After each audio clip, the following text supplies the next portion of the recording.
Existe en el mundo de los guitarristas un síndrome que en inglés viene a ser una cosa como Gear Acquisition Syndrome, que es el síndrome de adquisición de material de guitarra.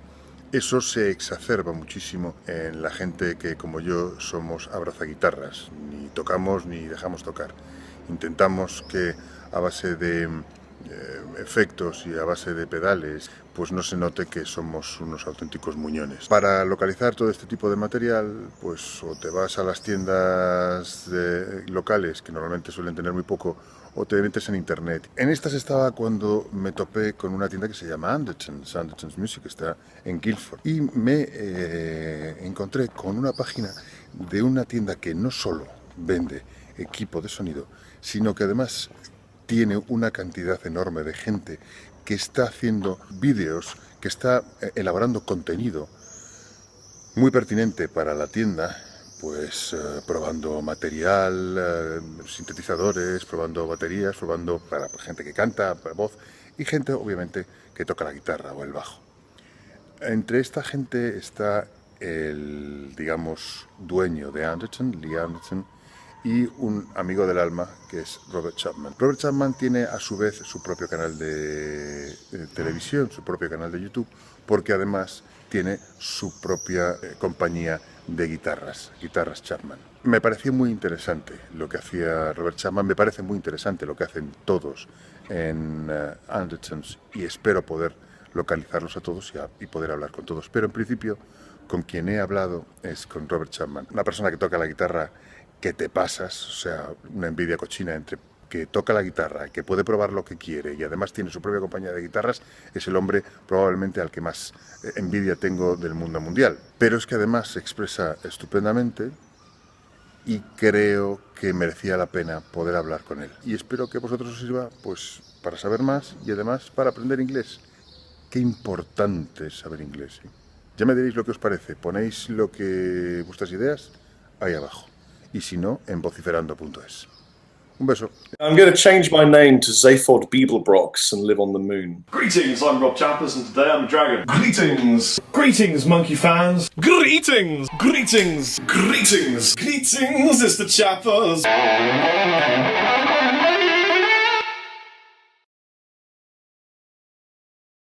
Well, I'm Rob Chapman. I am a guitarist, I'm a singer, I'm a strange hair farming idiot who dwells in the internet land and also very occasionally at home, which is where I'm happiest. And I own a guitar company called Chapman Guitars. I'm the front man in a band called Dorje. I play and write my own music as well. And I work with a number of musical industry retailers in England and in America. In England, it's a store called Anderton's, and in America, it's a store called Riff Guitar. And I am a demonstrator for these companies, so I make videos with the owners talking about the latest products and just anything that we think is fun. And all of these things, YouTube and demonstration, being in a band, owning a guitar company, take up all of my professional time. What are you doing now, in this precise moment? I'm preparing a guitar for tour. So this is one of my prototype ML1 Pros. You can see it's a prototype because it's only got ML1 Pro written on it. There's nothing else on the back, like the standard safety information that you get. And I'm just going to string it, get it ready, and I'm off to America for about 3 weeks of touring and mayhem across the West Coast, and I'll be there for a long time. I'm doing, we're calling it the Rob Chapper's Coffee Shop Crusade, because I kind of thought it would be nice to meet people in an intimate setting and play some tunes, get a PA, play some of the old Rob Chapman stuff like Bleed the Light, Holy Fire, maybe some Dorje bits and bobs, and really get to meet, greet, say hi, educate, teach, and just chat about anything in my universe. And it should be really good fun.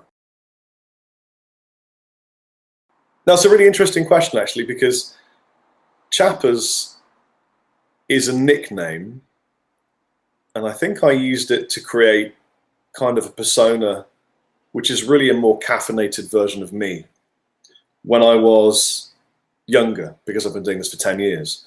So, but as I've spent more and more and more time doing this, I've given up all of that, and I'm just me, and there's no difference at all. I mean, I just shoot a video. If I'm not feeling mega excited, I'm not mega excited, and if I am, I am. I am quite an excitable person.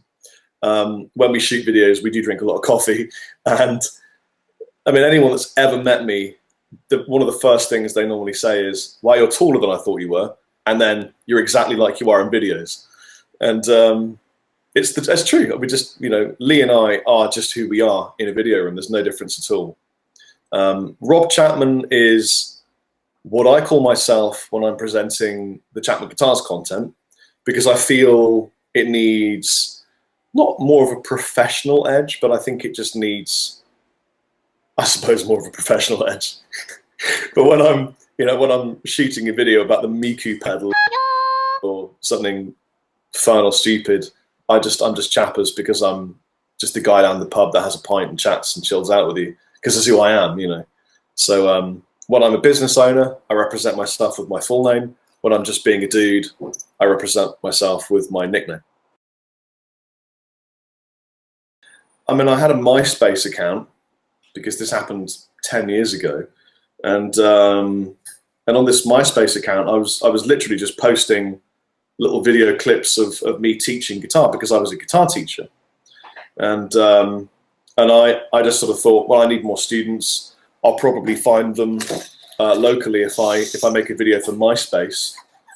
And this one video I made where I was teaching them sort of the 2-octave major scale,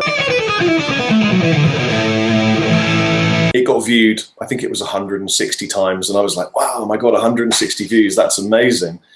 And there was a comment, sort of 3 or 4 comments from people saying, this is brilliant, please post more. And it made me feel great. And then one person said, have you heard about this new place called YouTube? I think you'd really like it. It's perfect for videos. MySpace is a dying medium 10 years ago.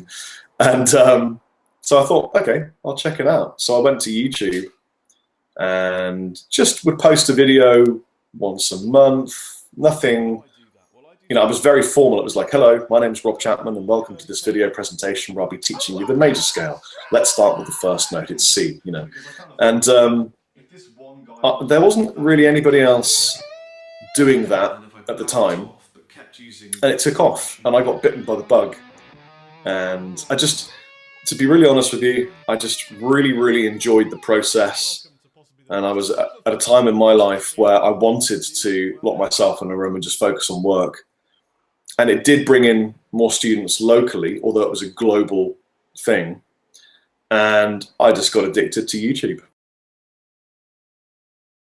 I had no idea at all. In fact, I went out and I purchased a really cheap handy cam, like a little, it was really small, it used tapes. The battery power was pretty good back then. But of course, with a tape deck handy cam, when you want to transfer the content to a computer, you had to play it back in real time. So if you film for 3 hours, you have to play it back for 3 hours into the computer. And I'll never forget the first time I went to a guitar store to shoot videos, and I turned up with this little tiny handy cam. They were like, well, what's that? And I said, well, this is my gear. And they were like, really? And I was like, well, yeah, this is what I use. And they weren't very impressed. But they soon found out what I'd realized, which is that it's not the gear, it's how you use the gear. It's the angles, it's the way you present, it's the content, it's the way you edit. All these things make much more of a difference. And I had a good eye for editing, I had a good eye for filming. And so the gear didn't really make much of a difference to me. Still doesn't, you know. I don't use really, really high-end gear. I'd like to, if I could afford to, you know, get a red or something. But for now, I use SLRs, handycams, iPhones. And back then it was pretty much the same, just use whatever I could afford to use. I had no idea about recording audio. I knew a little bit about miking up a cab. and I knew what I was listening for, so I focused on what I was looking for and listening for, and it all just kind of fell into place. And I really, with the help of a guy called Andy McCreath from Sonic State, who really helped me learn about editing and some of the software, I educated myself. The process now is very different to the process 8 years ago. I mean, having filmed over 2,000 pieces of video now, there is no getting ready. For example, when I go to Anderton's to shoot a video, I mean, recently I'm not even told what I'm filming. I turn up, and then there's a product, and then the camera's on, we clap sync, and we go. It's and the fact that I find the more that I prepare, or the more that anybody prepares, the less natural it is. And it's really that natural flow that you get. I mean, for example, I'm talking to you, I'm not having to stop and edit myself. It's a natural flowing conversation.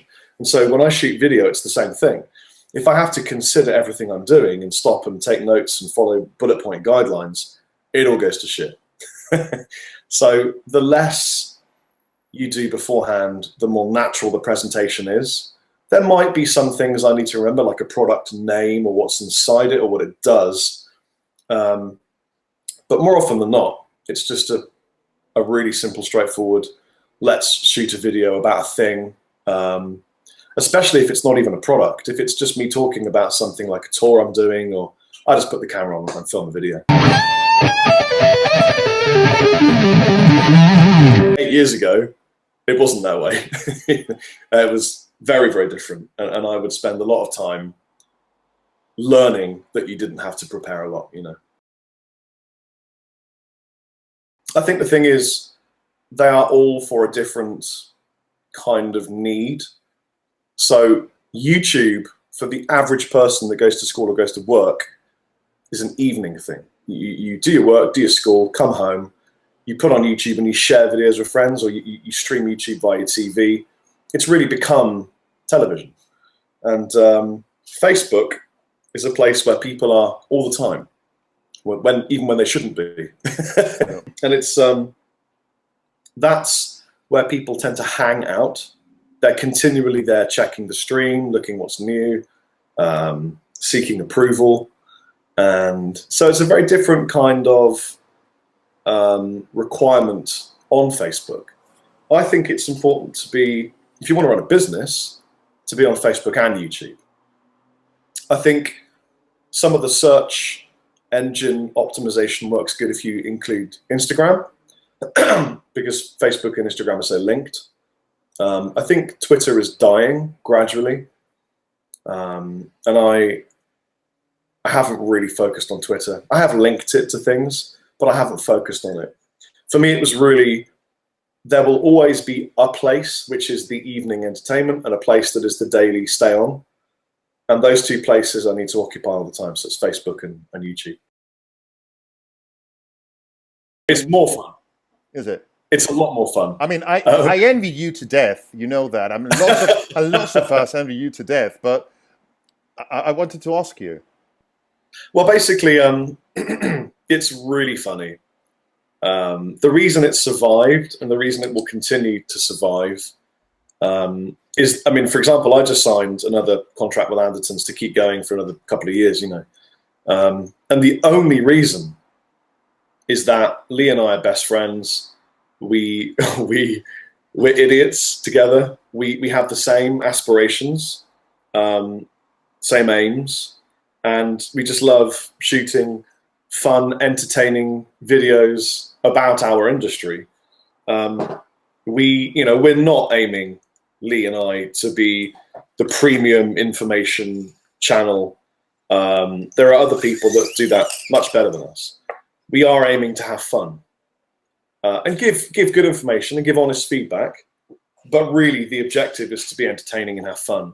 And I think in a world full of shit, sometimes that's really important. I mean, look, I get 5 million views a month, which is more than some British terrestrial television.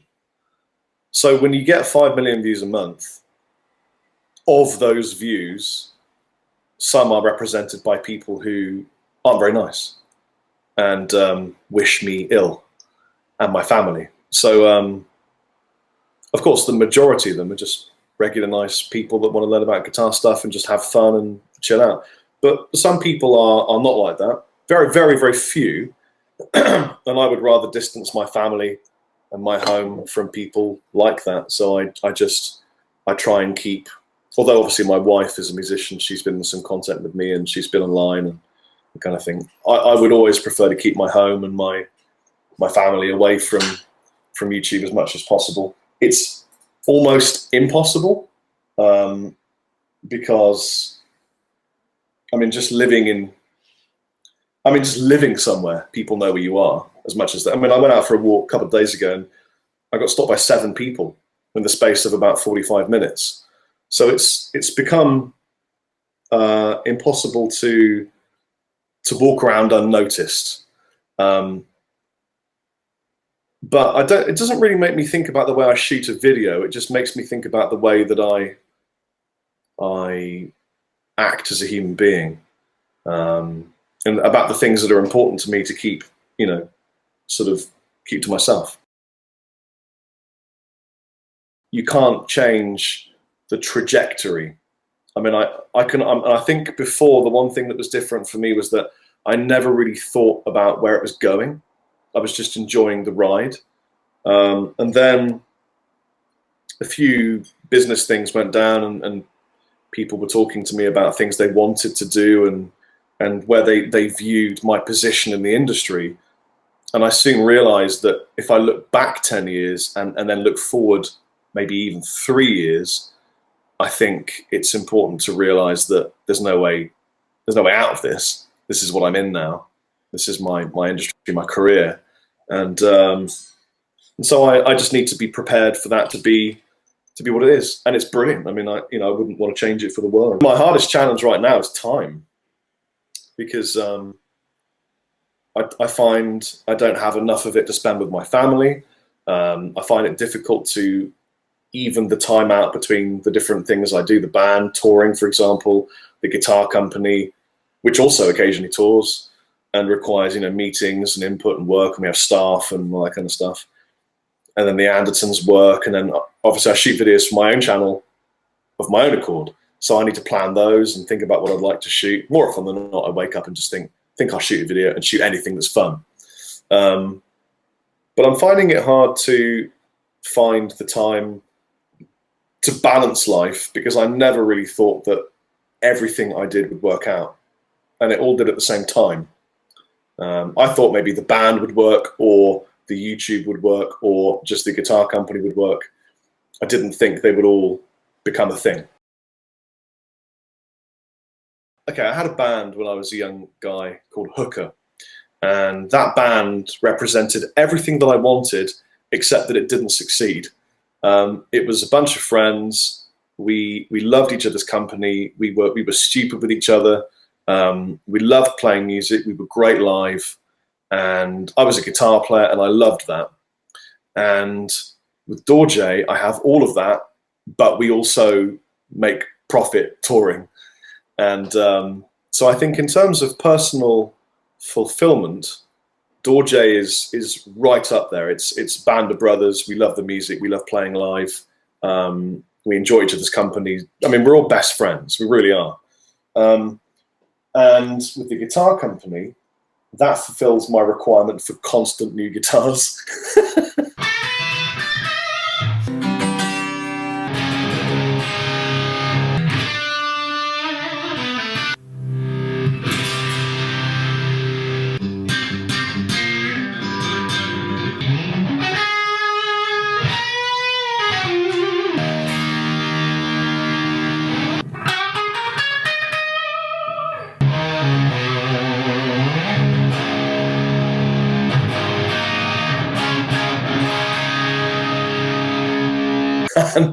And also my creativity, as far as I love just the act of creation. With Anderton's, obviously Anderton's, and now actually Riff Guitar, I'm making videos for them as well. That's a very different thing. That's way more the fact that I love shooting fun, entertaining videos now. What I set out to be was a successful musician. I'd say I have that now because Dorje pays money when we tour, when we release music, we've charted, it's been successful. I think the most fulfilling thing I've done is start a family, to be honest with you. It's like Joe Satriani said, he wouldn't advise people to go to guitar school because everyone sounds the same when they leave there. And part of me agrees with him, but then I think you find your own identity along the line. I think the thing with social media, videos, Facebook, it's everyone wants to be different, so they strive really hard to be different, forgetting that they are already different because everybody's different. So if you just let go and just shoot content genuinely, it will immediately be different because you're not the same person as everyone else on this planet. So I would recommend that people just forget the notion that you need to spend a lot of money on gear. And I would say the most important thing is just to do it, because a lot of people consider it, spend a lot of time thinking about it, they don't act, and they don't make enough content. And you need regular, engaging, entertaining content. Mr. Robert Chapman, thank you very, very much. You're more than welcome. It's been a pleasure to speak to you. I very much appreciate your time. And I hope anybody who listens to this enjoys this chord. Take care.